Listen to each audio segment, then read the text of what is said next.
What does it take to break a person? For the infamous tech billionaire Julius Sterling, a man who could buy and sell entire city blocks with a single phone call, he thought the answer was a $500 glass of Chateau Margaux. Spilled deliberately, like a casual act of cruelty, onto the crisp white uniform of a struggling waitress. What he didn't count on, what the entire world was about to discover, was that this waitress, Ariana Vance, wasn't just any server. Her reaction, a moment of impossible calm in a storm of arrogance, wouldn't just save her job. It would detonate a viral firestorm, expose a hidden truth, and change both of their lives in a way no one could have ever predicted. This isn't just a story about a spilled drink. It's about the day a waitress showed a billionaire the true meaning of power. The air inside Aura. A restaurant perched on the 60th floor, overlooking the glittering sprawl of Manhattan, was different. It was thinner, cleaner, and cost about $100 per breath to simply exist in. For Ariana Vance, it was a world she served but could never inhabit. Each night she donned the starched white uniform, a stark contrast to the designer blacks and jewel tones of the clientele, and became a ghost in the machine of extravagant dining. She was good at it. More than good, she was exceptional. She moved with a silent, economic grace between tables laden with culinary architecture. She remembered that Mrs. Davenport preferred her water with a single slice of lemon, no ice, and that Mr. Smith, a private equity magnate, was quietly allergic to shellfish, a fact his own assistant often forgot. She could anticipate a need before it was spoken, a skill honed not in hospitality school, but in a life that had demanded she become hyper-aware of the moods and intentions of powerful people. Her colleagues saw her as an enigma. She was quiet, never participating in the frantic back-of-house gossip. They noticed the small things, the way her shoes, though impeccably polished, were worn down at the heel in a way that spoke of long walks to the subway, rather than a comfortable cab ride. Or the faded, barely visible scar just above her right eyebrow, a relic of a past she never discussed. They saw her composure as detachment, a cool aloofness. They didn't see the furnace of calculation and observation burning behind her calm grey eyes. Tonight the furnace was burning hotter than usual. Table 7, the prime corner booth, with an uninterrupted view of the city's pulsing heart, was occupied by Julius Sterling. Even if you didn't know his name, you knew his type. The aura of immense gravitational power clung to him like the scent of his custom-blended cologne. Sterling wasn't just rich, he was a force of nature in the tech world. Founder and CEO of Nexus Dynamics, a company whose algorithms and microprocessors were woven into the very fabric of modern life, from global stock exchanges to the smartphone in your pocket. His face was a regular feature on the covers of Forbes and Wired, always with the same cold, calculating stare. The media called him a visionary, a ruthless genius, a predator. In the restaurant, the staff just called him the Storm. When he dined, the entire floor held its breath. He was dining with 2 other men, both wearing suits that cost more than Ariana's monthly rent. Their conversation was a low murmur of acronyms and billion-dollar figures. Sterling, however, was mostly silent. He simply watched, his piercing blue eyes scanning the room, dissecting everything. He'd barely looked at the menu before ordering the 2015 Chateau Margaux, a bottle that cost more than Ariana's entire semester at community college. Ariana had served him twice before.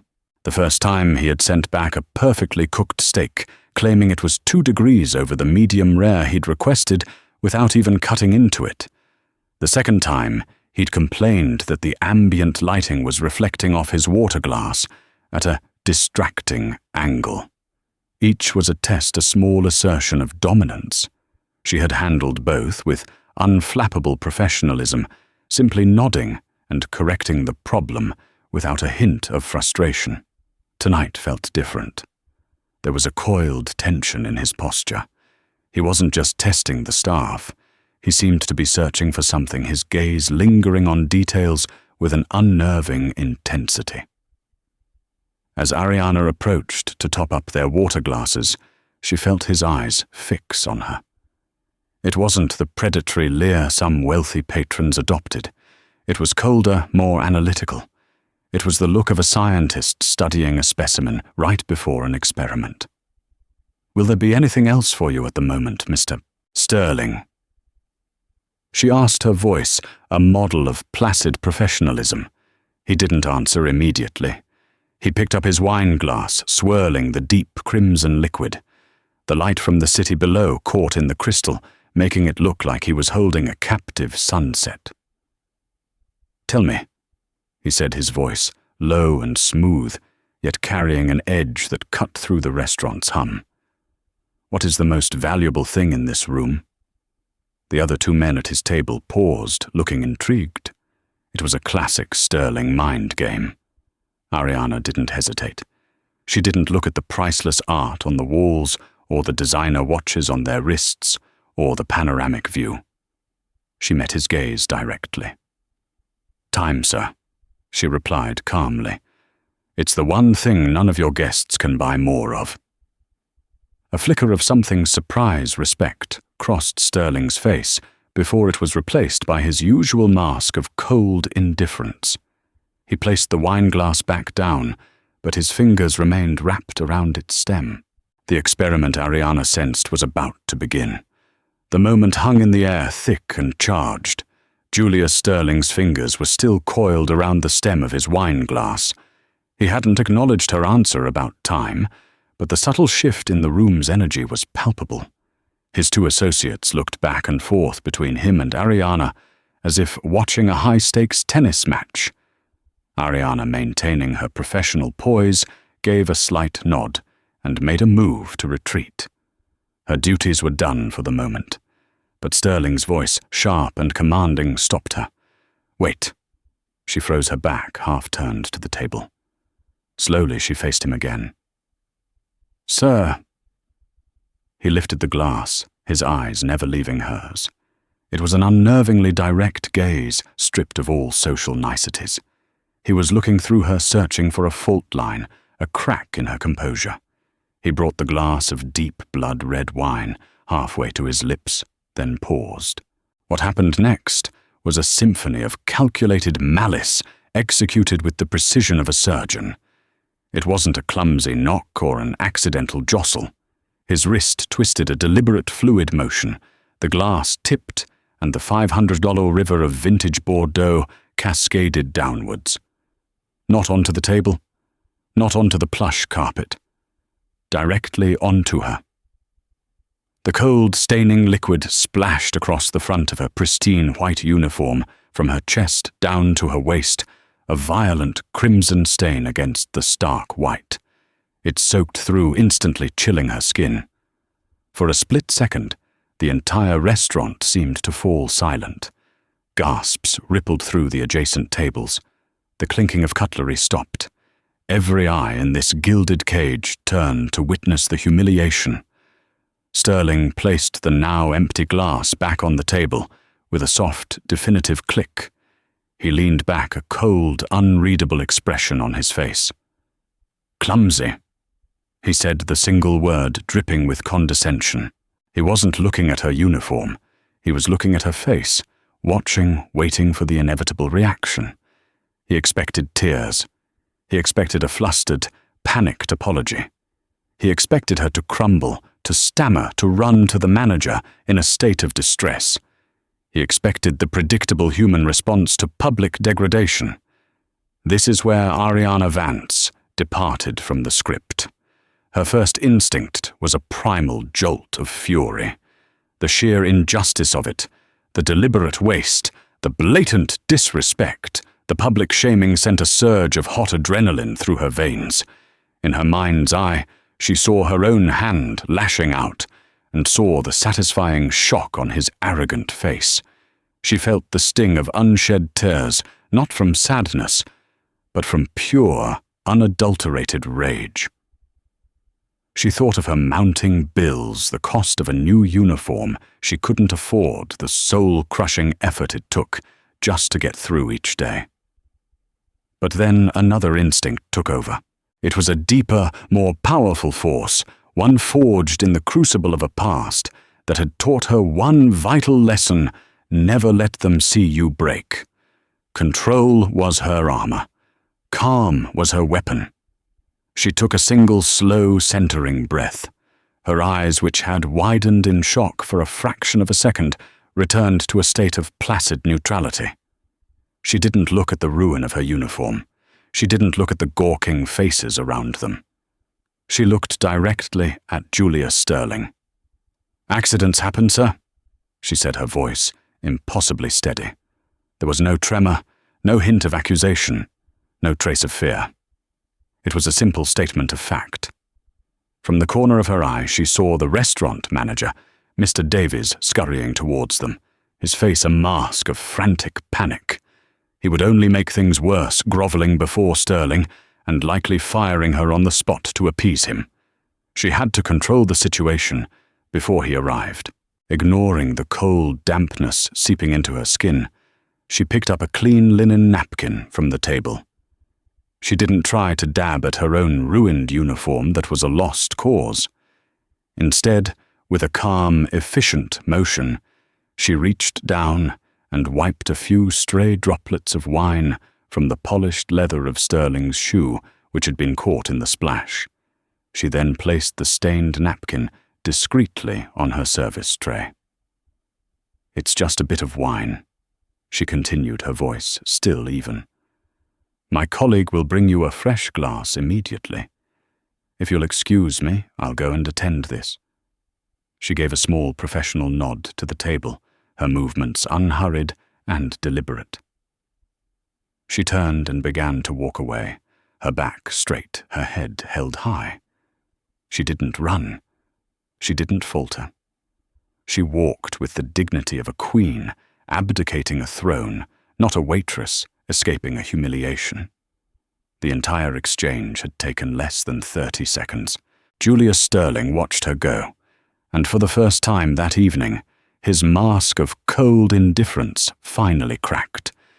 It was replaced by an expression of profound, unadulterated astonishment. The associates at his table were speechless. He had set a fire expecting a frantic blaze. Instead, he had been met with ice. He hadn't broken her. He hadn't even scratched the surface. And across the room near the bar, a woman named Sarah Jenkins, a freelance journalist, dining alone, lowered her smartphone. She had captured the entire thing: the deliberate spill, the cold comment, and the waitress's unbelievable, almost superhuman reaction. She looked down at the crystal-clear footage, a slow smile spreading across her face. She knew with absolute certainty that she had just recorded something extraordinary. Ariana walked through the swinging doors into the chaotic warmth of the kitchen, the calm facade she had meticulously maintained, finally beginning to crumble at the edges. The adrenaline that had frozen her into a state of preternatural composure was now giving way to a bone-deep tremor in her hands. She leaned against a cool stainless steel counter, closing her eyes and taking a deep, shuddering breath. The scent of wine, rich, fruity, and now utterly nauseating, clung to her. "Vance, what the hell happened?" It was Miguel, one of the line cooks, his eyes wide at the sight of her ruined uniform.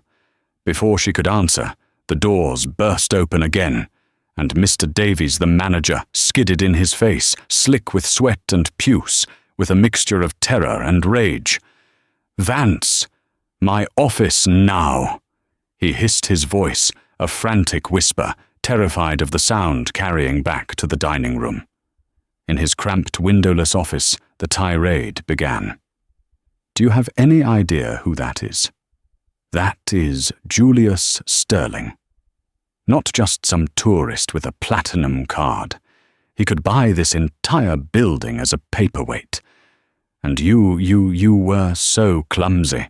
You provoked him." Ariana stood perfectly still, letting the accusations wash over her.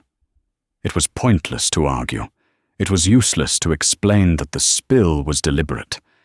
In Mr. Davies's world, a man with a net worth of $50 billion was, by definition, incapable of being at fault. The blame always flowed downhill. "I need you to clock out, Ariana," Davies said, running a hand through his thinning hair. "Go home. We'll discuss your future employment tomorrow. Just get out of here before you do any more damage." It was a coward's way of firing her.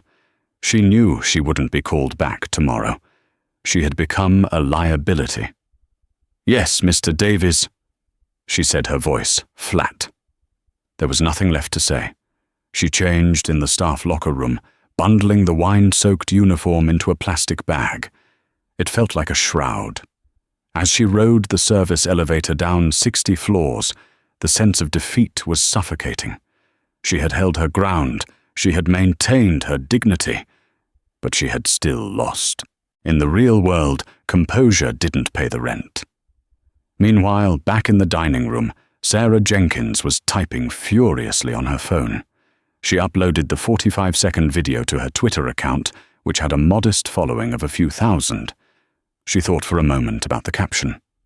At Aura NYC, just watched billionaire Julius Sterling, Nexus Dynamics CEO, accidentally drench a waitress in red wine. His comment, clumsy. Her reaction is one of the classiest things I've ever seen. This is grace under pressure. Julius Sterling, / grace under pressure, Aura NYC.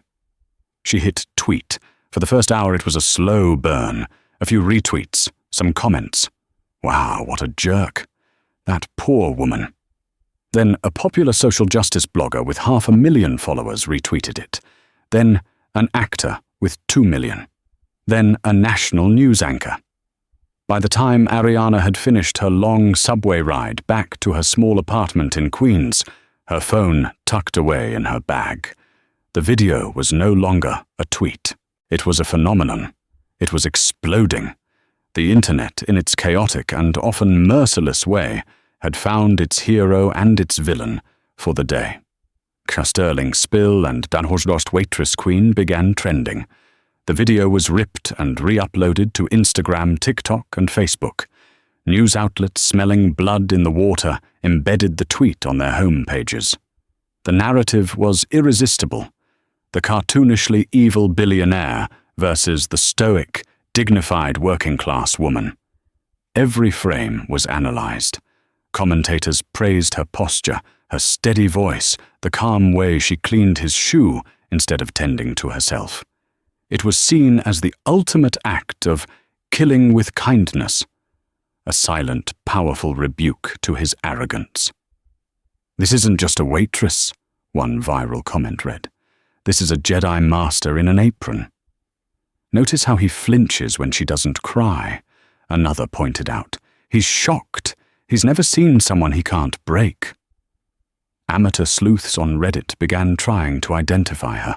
They enhanced screenshots, analyzed the restaurant's logo, and cross-referenced staff photos.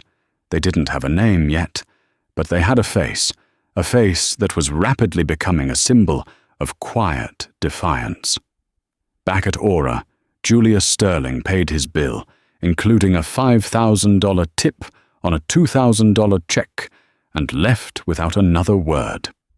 He stepped into his waiting town car, blissfully unaware of the digital wildfire that was just beginning to rage. His phone had been on silent. It wasn't until he was halfway back to his penthouse that his head of PR, Marcus Thorne, called him.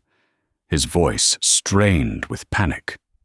"Julius, you need to turn on the news.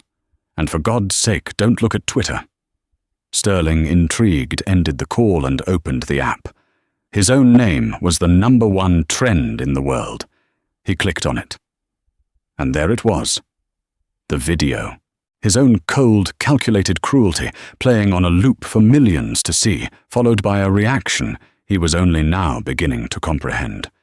He watched it once, then a second time. A complex, unreadable expression settled on his face. This was not the outcome he had anticipated. Not at all.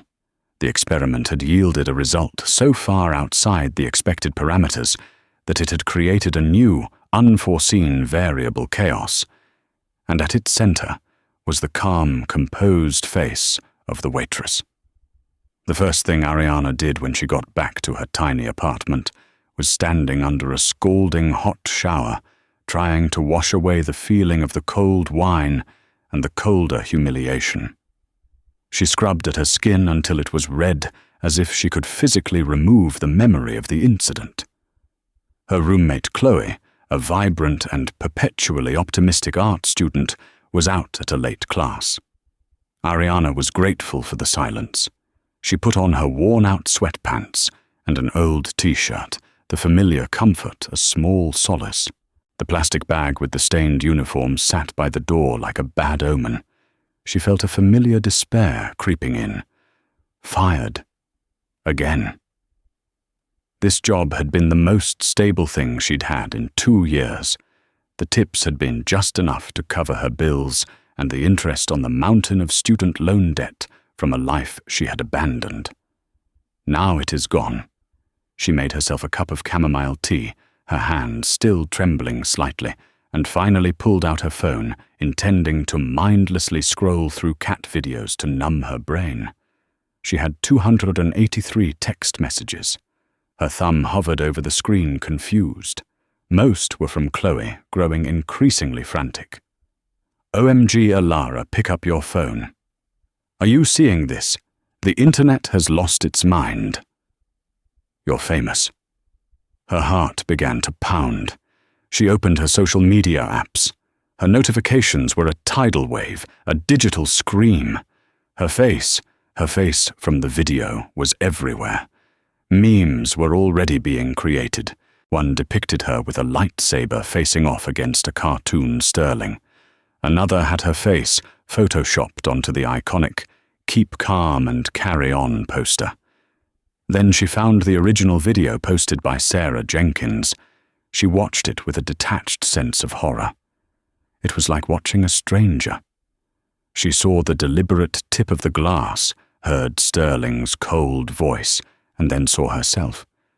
She saw the stillness, the quiet dignity, the impossibly calm words. Seen from the outside, she finally understood what the world was seeing. She didn't look like a victim. She looked powerful. Just as she was processing the sheer surreality of it all, her phone rang. The caller ID read, "Aura main line." Her stomach twisted into a knot. It was Mr. Davies, no doubt, calling to make her firing official and probably threaten her with a lawsuit if she spoke to the press. She took a deep breath and answered. "Hello, Ariana." Thank God it's not Davies. The voice was deep and unfamiliar. "This is Robert Peterson. I own Aura." Ariana was stunned into silence. She had seen the owner precisely once, a fleeting glimpse during the restaurant's anniversary party. Mr. Peterson. Hello. Listen, I've seen the video. The whole world has seen the video." He said, his voice rushed but surprisingly warm. "First of all, I am so sorry that happened to you in my establishment. That man's behavior was appalling. Second, what Davies did was unforgivable. He's been suspended. As of this moment, you are not fired. In fact, please, I'm begging you come back. Your job is safe. We'll get you a new uniform, whatever you need." Ariana was speechless. I don't understand." "You don't understand," Peterson laughed, a sound of genuine disbelief. "Ariana, our phone has been ringing off the hook for 3 hours. Not with complaints, with reservation requests. People are calling to book tables hoping to be served by the world's classiest waitress. Our website traffic is up 5,000%. You're not a liability. You're a hero. You're the best PR this restaurant has ever had. You handled that situation with more grace than the royal family." The world seemed to tilt on its axis, fired, and then begged to return in the span of a few hours, all because of a stranger's phone. Just then, Chloe burst through the door, her eyes wide, holding up her own phone. "You are not going to believe this." The rest of the night was a blur. Ariana and Chloe sat on their worn-out sofa, watching the story evolve in real time. News articles were appearing on major websites. Billionaire Julius Sterling under fire after viral video shows appalling treatment of Waitress. The Guardian. Who is the mystery waitress? The woman who stood up to a titan of tech. BuzzFeed News. Nexus Dynamics stock dips. Slightly in after-hours trading amidst CEO's PR nightmare. Bloomberg, Nexus Dynamics, had issued a terse, sterile statement. "We are aware of a video circulating involving our CEO. It was an unfortunate accident, and Mr. Sterling regrets any distress it may have caused." The internet collectively laughed at the statement. "An accident. He aimed better than a sniper," one tweet read. Ariana felt a profound sense of dislocation. The world was cheering for the Waitress Queen. A character they had invented. They saw a symbol of righteous defiance. They didn't see the woman who was terrified about her rent, who was haunted by a past that had taught her to build walls of composure just to survive. This viral fame felt like a crown she had never asked for, and it was heavy, fragile, and terrifying. She wasn't a hero. She was a law school dropout whose family had lost everything to a man just like Julius Sterling. A man whose corporate maneuvering had bankrupted her father, broken his spirit, and indirectly led to the heart attack that killed him. Her calm wasn't grace. It was a conditioned response to trauma. It was the armor she had been forced to forge in the wreckage of her former life. The world was celebrating her strongest defense mechanism, and she had no idea if the armor would be strong enough to handle what was coming next. Because as the clock ticked past midnight, an email landed in her inbox. It was an email she almost deleted as spam. The subject line was simple: a meeting request from the office of Julius Sterling. The email sat in her inbox like an unexploded bomb. It was brief, formal, and utterly devoid of emotion. "Dear Ms. Vance, on behalf of Mr. Julius Sterling, I would like to request a private meeting with you at your earliest convenience. Mr. Sterling wishes to discuss the events of last night in person. A car will be provided for your transport to our offices at Sterling Tower. Please reply with a time that would be suitable for you. Sincerely, Marcus Thorne, Chief of Staff Office of the CEO Nexus Dynamics." "Don't go," Chloe said, immediately peering over Ariana's shoulder. "It's a trap. He's going to have you sign an NDA with a pittance of a check to make this all go away. Or worse, his lawyers will be there to intimidate you into silence." Chloe's reaction was logical. It was what anyone would expect. But Ariana felt something else. The email wasn't threatening. It was curious. Why a personal meeting? A man like Sterling could dispatch a team of lawyers to handle this. He could have a courier deliver a check. A face-to-face meeting was inefficient. It was personal, and Julius Sterling was not a personal man. "He wants to discuss the events," Ariana murmured, reading the line again. "He doesn't say apologize." "Exactly. It's a power play," Chloe insisted. "He wants to get you on his home turf in his giant glass tower to remind you how small you are and how big he is." She wasn't wrong. That was almost certainly part of it. The thought of walking into the headquarters of Nexus Dynamics, the corporate behemoth that represented everything she had come to despise, made her feel physically ill. It felt like walking willingly into the lion's den. And yet, a different part of her, The part that had been dormant for years, the sharp, analytical mind of the top-of-her-class law student, was whirring to life. This was a puzzle. Sterling's actions didn't add up. The spill was too precise to be an accident. The public fallout was a predictable disaster for a man whose public image was already precarious. And now this summons. It was a move in a game she didn't understand, and her curiosity was beginning to outweigh her fear. For 3 years she had been passive, a victim of circumstance, reacting to the tragedies that had befallen her family. She had hidden, taken menial jobs, and tried to disappear. The video had dragged her into the light against her will. But this email, this was a choice. She could ignore it, go back to her safe job at Aura, and let the 15 minutes of fame fade. Or she could walk into the heart of the storm and face the man who had started it. "I have to go," she said, the decision solidifying in her mind. "Are you insane?" Chloe asked, throwing her hands up. "Probably," Ariana admitted. "But if I don't, I'll spend the rest of my life wondering. He started this. I want to see how he intends to finish it." She spent the next hour carefully composing a reply. She kept it as short and professional as his own. "Mr. Thorne, I can be available tomorrow at 2:00 p.m. Regards, Ariana Vance." She hit send before she could lose her nerve. An automated reply came back, instantly confirming the time and providing instructions for the car service. It was done. The next day passed in a haze of anxiety.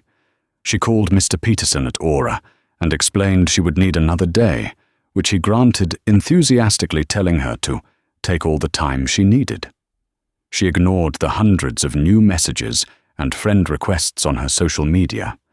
Instead, she went to the back of her closet and pulled out a ghost from her past life. It was a simple, dark grey pantsuit. Well-tailored, made of good wool, a gift from her father for her law school internship interviews. It was the armor of her old self. It felt strange to put it on. The sharp lines and structured fabric were a world away from the soft, shapeless clothes she now lived in. Looking in the mirror, she saw a glimpse of the woman she used to be, confident, ambitious, with a future that had seemed limitless. The scar above her eyebrow seemed less noticeable. At 1:30 p.m., a black, impossibly sleek sedan with tinted windows pulled up in front of her modest apartment building. It was so out of place it might as well have been a spaceship. The driver, a large man in a dark suit, got out and opened the door for her, addressing her as Ms. Vance. The ride to Sterling Tower was silent and smooth. She watched the familiar streets of Queens give way to the steel and glass canyons of Midtown Manhattan. The tower itself was a monument to power, a shard of obsidian tearing at the sky. Its lobby was a cavern of white marble and brushed steel, hushed and intimidating. A woman with a tablet met her at the security desk. "Ms. Vance, Mr. Sterling is expecting you. Right this way." She was led not to a regular elevator, but to a private one that required a key card. The ride up was terrifyingly fast and silent. The doors opened directly into a vast office. It wasn't an office. It was a sanctuary. One entire wall was a floor-to-ceiling window, offering a godlike view of the city. The furniture was sparse and minimalist. There was no clutter, no personal photos, just a large desk made of a single piece of dark polished wood and 2 chairs. And sitting in one of those chairs, not behind the desk, but in front of it, was Julius Sterling. Standing beside him was another man, presumably Marcus Thorne.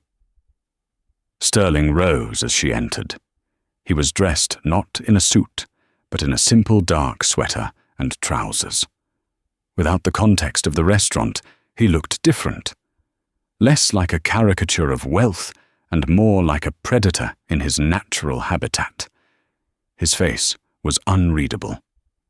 "Ms. Vance," he said, his voice the same low, steady tone from the restaurant.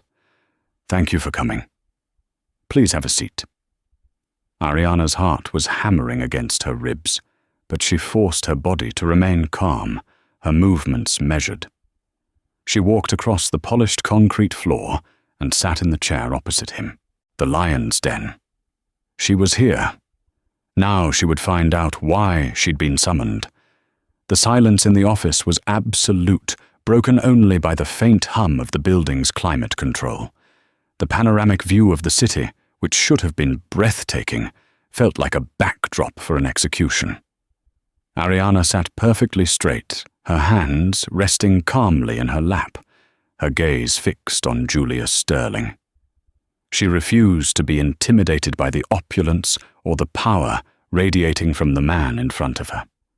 Sterling observed her for a long moment, his eyes analytical, as if he were rereading a complex line of code.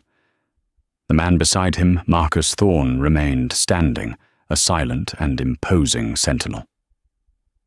"I imagine you have many questions." Sterling began his tone, surprisingly devoid of the arrogance from the night before. It was neutral, almost clinical. "Only one that matters," Ariana replied, her voice steady. "Why am I here? Most people in your position would be demanding an apology. Or money." He noted a hint of curiosity in his voice. "I'm not most people," she said simply. "An apology from you would be meaningless because your actions were intentional, and I'm not interested in your money." A ghost of a smile touched Sterling's lips. "No, you are not. That is precisely why you are here." He gestured to Marcus Thorne, who stepped forward and placed a thin tablet on the low table between them. He swiped the screen, and a file appeared. It was a dossier. On her. Ariana Vance. Born June 12, 1998. Father Davis Vance, CEO of Vance Logistics. Mother Eleanor Vance.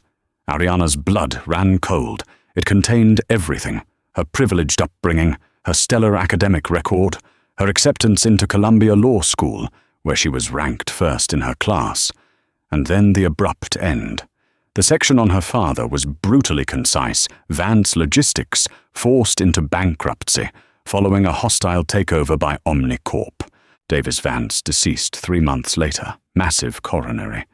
It even detailed the subsequent liquidation of her family's assets, the loss of their home, and her withdrawal from law school under the reason of personal hardship.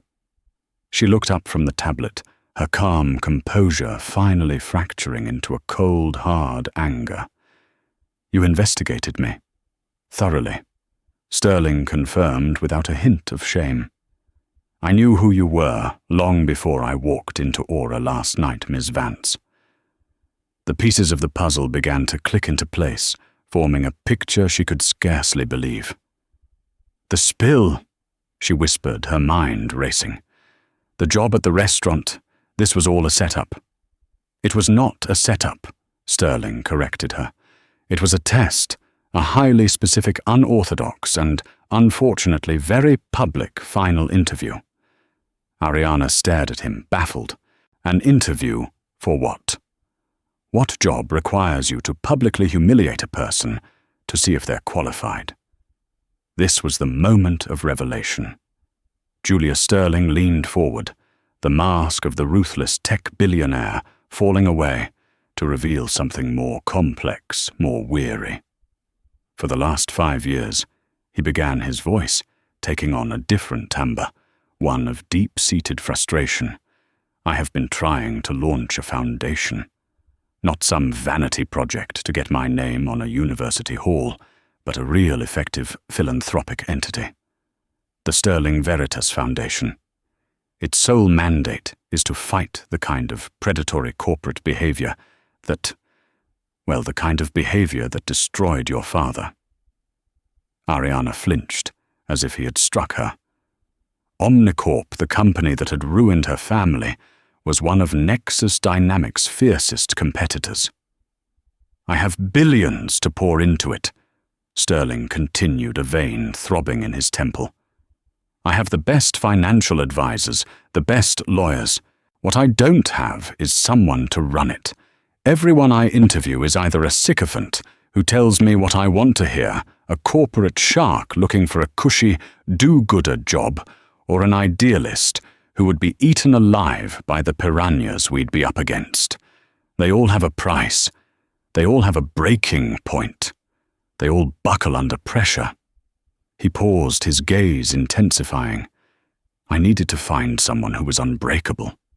Someone with the intelligence to understand the complexities of corporate law, but with the integrity to wield that knowledge for good.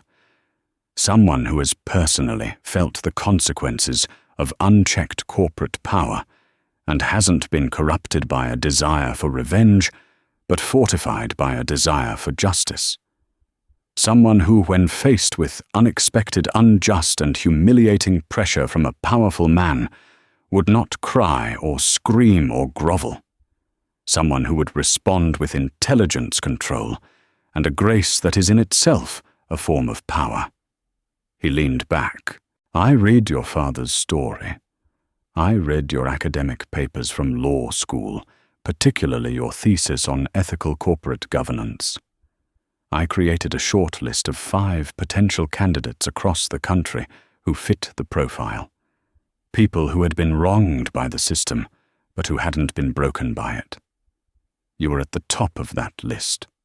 So I designed a test, a scenario so unfair and so public that the reaction would be pure instinct. I needed to see your core programming. The audacity of it was staggering. He had treated her life, her trauma, her struggle as a variable in one of his cold corporate experiments. The rage she had suppressed the night before came roaring back, but it was a cold, sharp rage now, not a hot, messy one. So you decided to play God, she said, her voice dangerously quiet. You walked into my life, engineered a moment of profound humiliation, and broadcast it to the world, all to satisfy your curiosity. To find a CEO for your pet project. Not a pet project, he countered, his voice firm. My penance. Before I built Nexus, I was a young, hungry trader. I did things.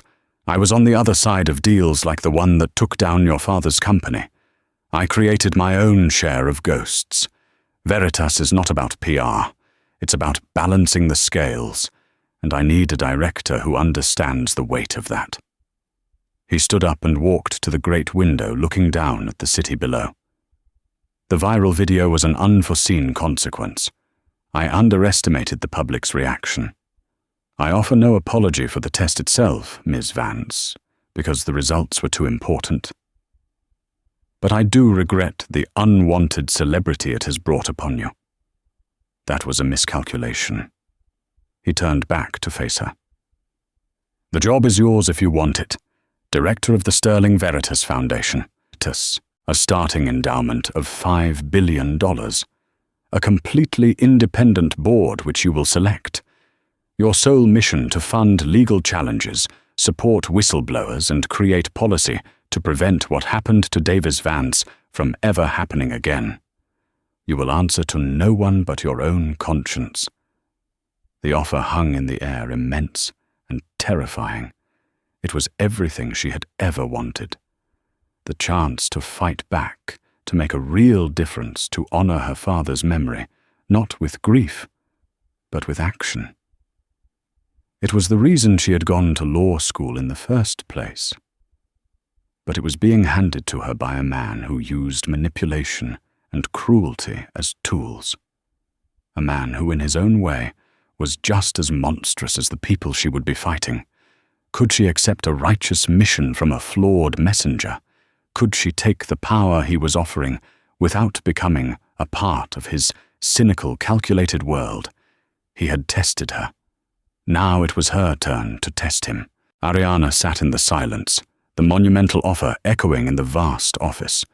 Chloe's voice was a faint whisper in her mind, screaming, "It's a trap."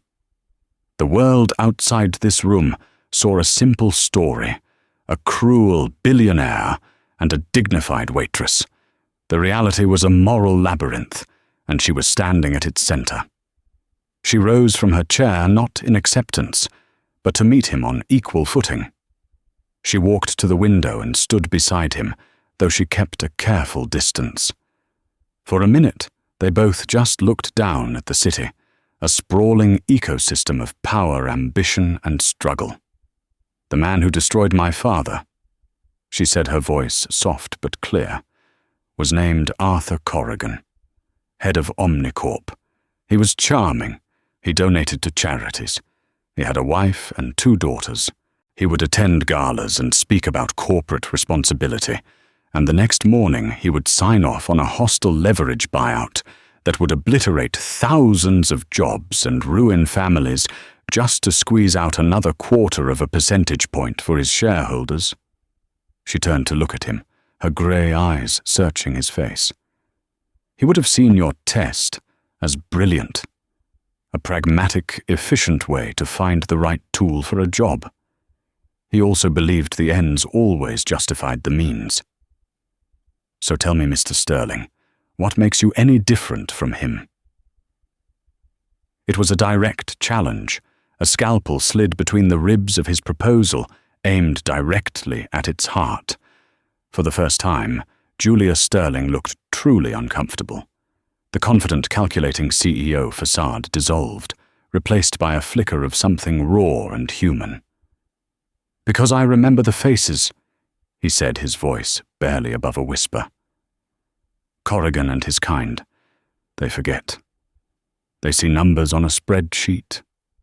Collateral damage. I was like that once. There was a company, a small tech firm in the early 2000s, run by a man named Michael Bellwether. He had a revolutionary patent. I wanted it. I used every dirty trick in the book, drove him into the ground, bought his company for pennies on the dollar from the bankruptcy court." He finally met her gaze, and his eyes held a haunted, decades-old pain. 2 years later, I saw his wife at a coffee shop.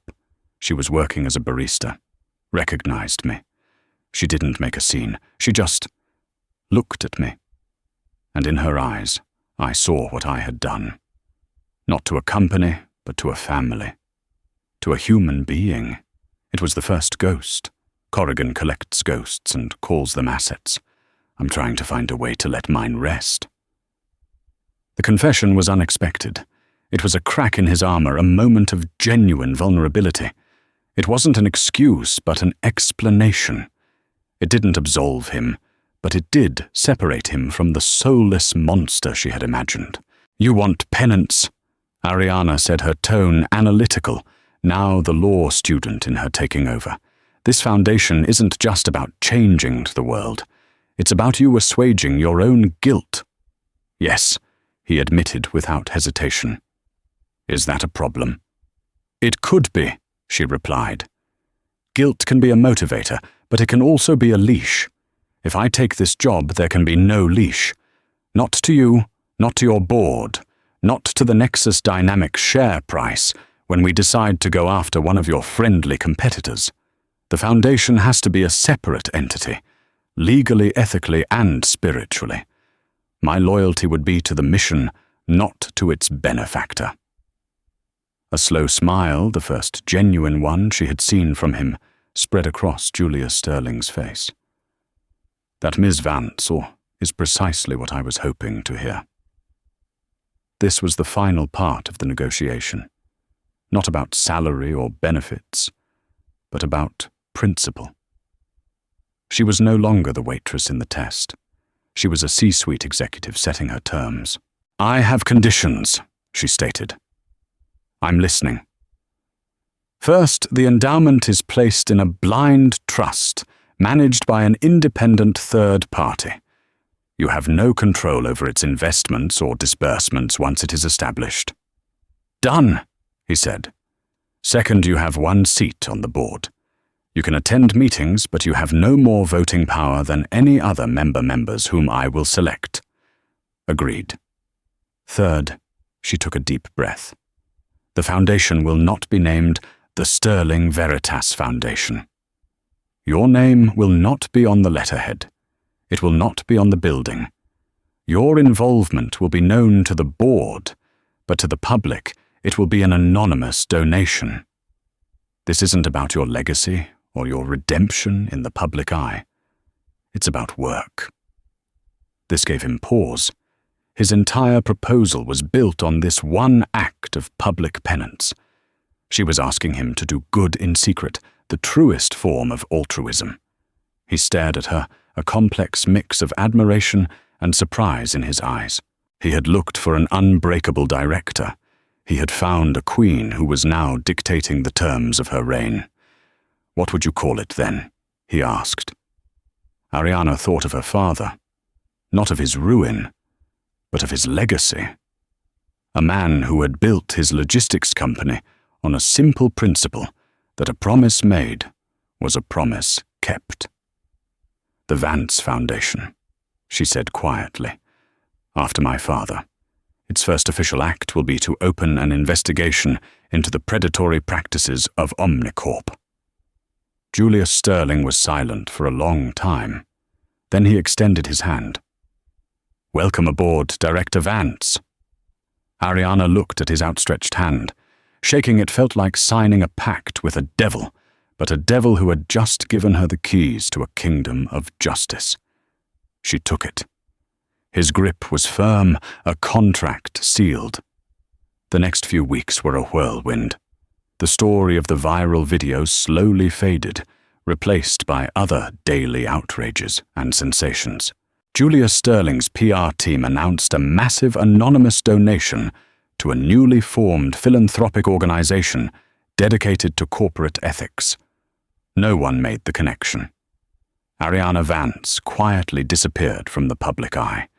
She resigned from Aura, leaving a generous tip for the entire staff. She moved out of her small Queen's apartment. 3 months later, a sleek, modern office opened in a downtown building. The glass door read simply, "The Vance Foundation." Inside, Ariana Vance, now dressed in the quiet, confident armor of her past life, addressed her new team of bright, aggressive young lawyers and investigators. Her first meeting was about their first target.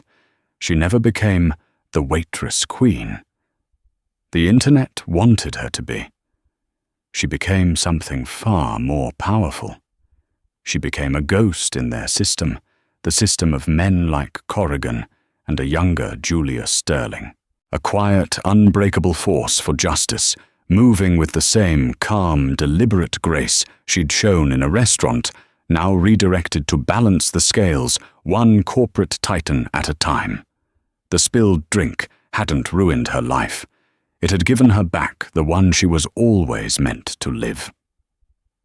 In the end, Julius Sterling's test revealed a truth even he didn't expect. Power isn't just about having billions in the bank or a name on a tower. True power can be found in a moment of quiet dignity, in an unshakable moral compass, and in the calm refusal to be broken by the arrogance of others. Ariana Vance didn't just get a new job, she reclaimed her destiny, transforming a moment of humiliation into a lifetime of purpose.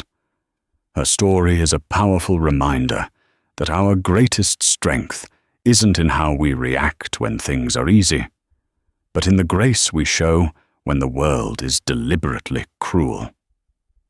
It proves that sometimes the quietest voice can make the loudest impact. If Ariana's story of quiet strength and incredible resilience resonated with you, show your support by hitting that like button. It really helps our channel grow. Share this video with someone who needs to be reminded of their own inner power. And of course, if you want more true life stories that inspire and make you think, make sure you subscribe and turn on notifications. We have so many more stories to share with you. Thank you for watching.